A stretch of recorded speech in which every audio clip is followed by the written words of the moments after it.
এখন আমাদের দেশের অবস্থাটা যেরকম, আমাদের অনেক কিছু মিলে না, কিন্তু তারপরও আমাদেরকে অনেক কিছু মানতে হয়। তো সেক্ষেত্রে এখন এখানে এই ক্লাসটা কিন্তু অনেক আগে থেকে ৭১ থেকে আছে, তাই না? আমরা দেখেছি সপ্তম নৌবহর এসে আমাদেরকে ওই সময়েও একটা সিদ্ধান্ত নিতে হয়েছে, যুদ্ধকালীন সময় একটা সিদ্ধান্ত নিতে হয়েছে। তো এই ক্লাসটা থাকবে, এটা একটা অনেক বড় চ্যালেঞ্জ।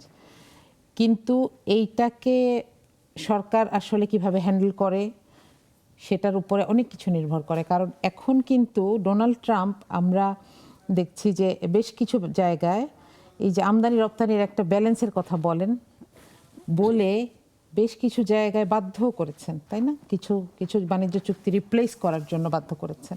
তো এই জায়গাগুলা রিভাইজ করা অনেক জরুরি, যে এগুলো আসলে কতটুকু দেশের স্বার্থ সংশ্লিষ্ট হয়। আবার এমন কোনো সিদ্ধান্ত নেওয়া যাবে না যেটাতে সরাসরি দেশ বিপদে পড়ে যায়। আপনি যেটা বলছিলেন যে একটা আর্মি আসা, না আমি বলি না, আমি বলেছি যে দেখা যায় যে সাধারণত বৃহৎ শক্তি এই ধরনের চুক্তিতে এক ধরনের ফুটহোল্ড চায়, তারা ছোট দেশগুলির মধ্যে। খুবই স্বাভাবিক, কেউ তো ইন্টারেস্ট ছাড়া কোনো জায়গা থেকে কোনো জায়গায় সে পা রাখবে না। একটা বড় দেশ, সে তার ফিনান্সিয়াল ইন্টারেস্ট কিংবা তার কূটনৈতিক ইন্টারেস্ট ছাড়া তো কোনো জায়গায় পা রাখে না। তো এটা একটা অনেক বড় চ্যালেঞ্জ, এটা সত্যি কথা।